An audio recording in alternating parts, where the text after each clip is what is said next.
Sabi ko, pwede.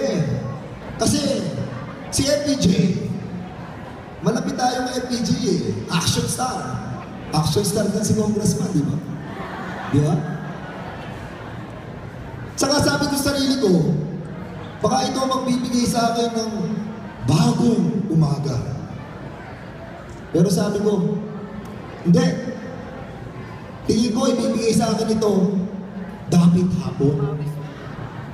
Wala puso. Sabi ko sa sarili ko, bakit si Mar? Eh meron naman dyan na si Mr. Makamura. Makamura doon, Makamura dito.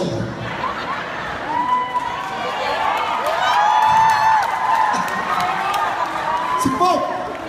Di ba? Parang, hindi din. Hindi rin pwede. Meron pa isa. Sabi ko pwede. Si Miss Facebook. Pwede yun. Hindi. Mahal ko yun. Mahal ko si Ma'am.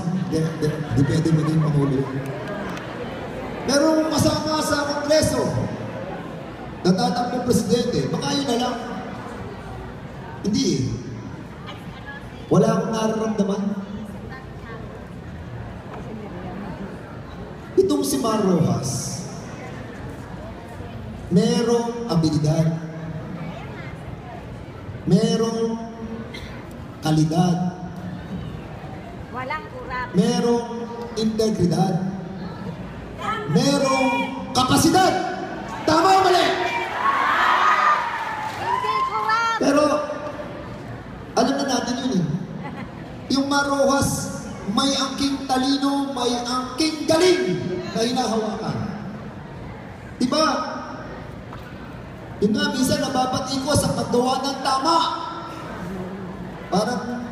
Parang ang galing nilang magbatikos, lalo na sa pagpunta din.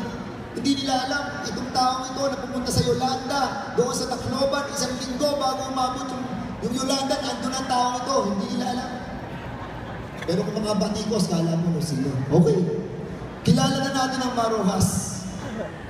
Pero, marami sa atin ang hindi nakakakilala kung ano talaga ang Mar Rojas sa tunay na buhay. Isa ako sa mga mapapalad na tao na napalapit kay Mar Rojas. Isa ako sa mga nakakasama ni Mar Rojas sa pag-ikot niya sa buong bansa. Isa ako sa mga nakakasama ni Mar Rojas sa pagkain sa umaga, tanghali at gabi. Nakita ko ang isang tunay na Mar Rojas.